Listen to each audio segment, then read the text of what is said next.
Yeah, absolutely. And thank you, Chirag, for having me. It's a pleasure to talk with you today.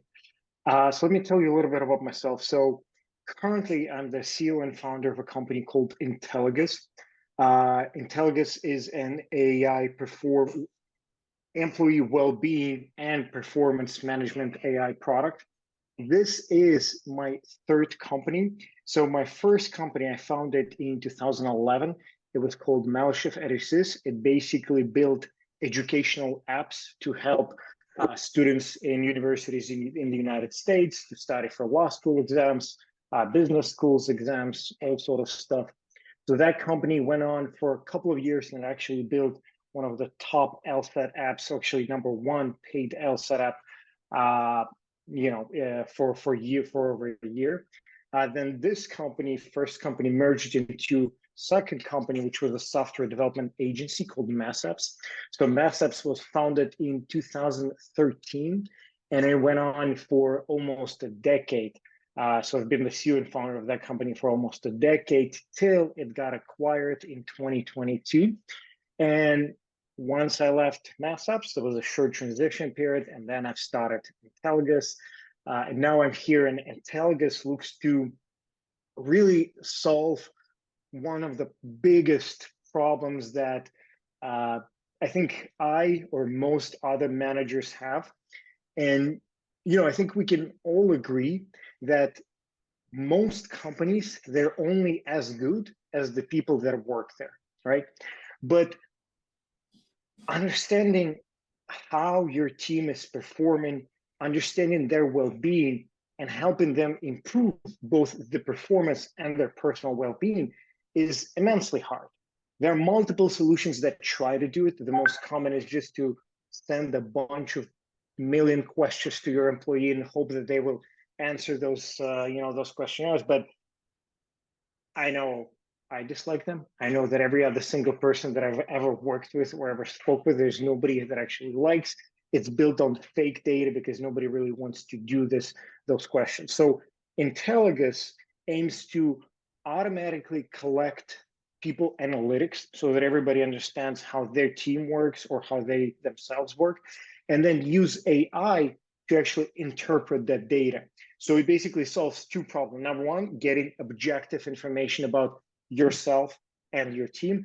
And number two, using AI to give you intelligent suggestions on what you can do to improve both your team and your own individual performance.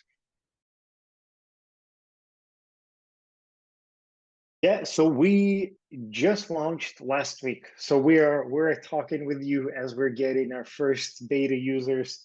So it's honestly a very exciting time. So let me start maybe with pricing because that's the easier question. So right now we have just one plan. It's either $10 a month or $100 a year per user. However, this is the only plan right now, but we are planning to add multiple core features. And as we add those, we plan on creating other plans because we have different niche markets that all want different things. For example, we have a big market for us is different agencies, software agencies, design agencies, marketing agencies. Just to give you one example, one small feature that almost all of them want is to be able to divide the time that you work on different projects. So for example, we can analyze your work in its entirety, but right now you cannot select which project or which client were you working on at that time. And many agencies ask us to add those features. So right now, one plan, but as we grow, as we build new features, we'll have more. In terms of features that we have right now, so our core features right now is getting that data analytics about, again, yourself and your team. We do it through two options. Number one, we can just pull data from third-party software that you use. For example, let's say you're using a task manager called Rike. We can understand how tasks are moving over there.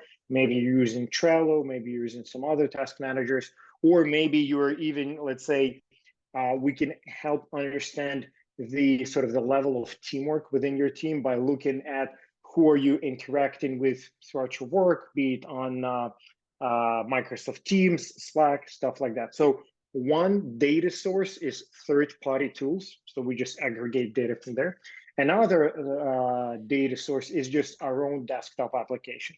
So our own desktop application just sits on the computer and just tries to understand how are you working, so that, for example, later it can give you some intelligent suggestions. Let me give you just one example of what it can do for teams. So we had in our own team right now, in addition to our software, we have one-on-one reviews once a month, just sort of a small conversation between manager and employee to understand how everything is going. So prior to one of those meetings, I saw that the performance of one of our employees was going down. It was like our software makes it very obvious to understand what the performance is going down. And it seemed that either the person is getting burned out, just too much work, or they're just losing focus. So as I went into the meeting with that employee, I already knew in my head what is the problem. So I started to think, what are some solutions? And then our product, it sees that the performance is going down, and our product can give right away suggestions to me as a manager and to that employee themselves what they can do to improve. So in this case, it can tell employee, hey, listen, employee by the name of, let's say, David, I see you're losing focus. How about we try some techniques to actually improve your focus? What about Pomodoro technique? Let me teach you, guide you how to use Pomodoro technique. Or instead, maybe let's try, and I'm going to guide you how to use deep work technique. So it will give you intelligent suggestions on what you yourself can do to improve your work. And the reason why it's so important, just the performance part itself, is that in good company, ideally both employees and employers want to grow. They want to improve. Employers obviously want it because that improves their bottom line. They get more money, more revenue, more profit, stuff like that. But for employees, it's just that as important. Number one, if you love what you do, you want to be the best at it because you're passionate about that's it. So you want to do everything you can to improve. Number two, just like employers, any employee wants to earn more. And the best way to get that promotion, to get that better job, is to actually get better yourself. So this is the performance side of things that our product is helping with. And then on the employee well-being side of things, some of the things that helps with is, for example, the just as an example, the burnout that I mentioned. So let's say you have a team of, well, let's just say you have a team of one developer, right? And this developer for the last 6 months worked nonstop, no time off, no break, no nothing. And then as they work and work and work, our product can see that their performance starting to drop. And we understand that it's not because it's a bad employee. They might be the best one in the team. It's just that at a certain level, they get burned out. They just have no stamina, no desire to continue working. So what our software can do in this case is right away, if they see that some team members are getting burned out, it's going to suggest to the employer or to the manager that, hey, Vasily, it seems like David is just getting burned out. I think it's important for them to get some time off so that they can actually, recharge, relax, and then they'll get back and feel even better. So just one example, but two big parts: employee performance and features around that, and the employee well-being. And all of them are based on two sort of steps. Number one, get objective data. Number two, use that data use AI to interpret that data and provide intelligent solutions. Absolutely. So yes, our product is a B2B SaaS. So we're looking to, our main buyers are companies. In fact, I can tell you that an ideal customer is a company that matches three things. Number one, it's a company that does most of the work on the computer. This is because our whole analysis is based on how you work on the computer. So this is not for, let's say, electrician or a plumber. That's not the type of company that we'll work with. Computer-based, so software design, consulting, accounting, even legal, all of that falls within that. Number two, it's ideally a large company.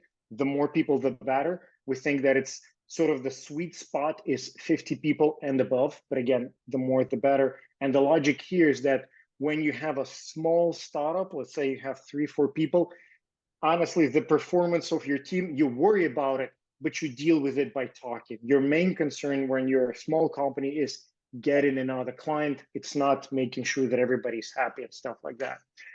So that's number two. And number three, ideally, a company that has some element of remote work, which again, after COVID, obviously that's more and more companies, but that's still an important part of it.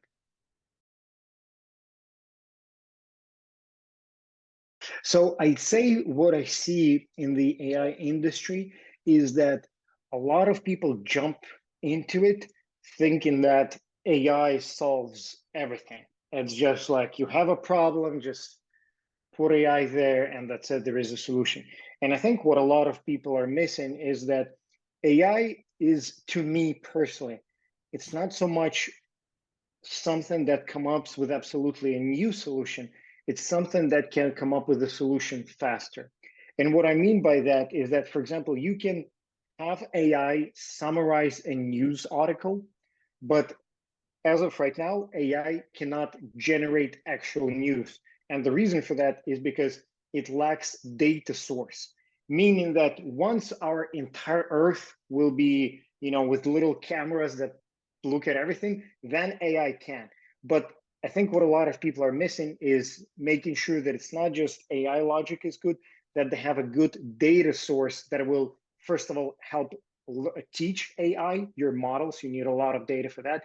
But then also, whatever your product solves, like for example, in our case, it's important to give our AI very precise, crisp, objective data about how people work. Because if you think about it, if we feed our AI, if we tell our AI that employee who is incredible is actually a terrible employee, then everything else our AI does doesn't matter because it's based on wrong data.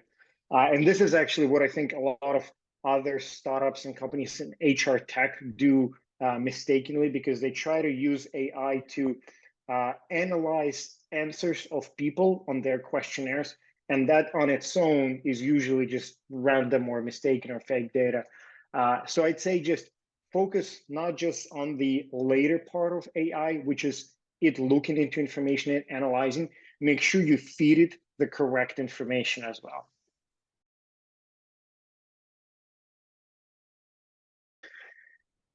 A great question. I think there are a lot of answers. And I think the problem that even when I listened to this question and other, big investors, big CEOs answer it, you listen to those answers and sometimes you don't listen and you make your own mistakes. And I think that's a problem. So in a way, I'll say something that I think you can hear from others, but it's super important. It honestly will save a lot of time, a lot of money, a lot of everything.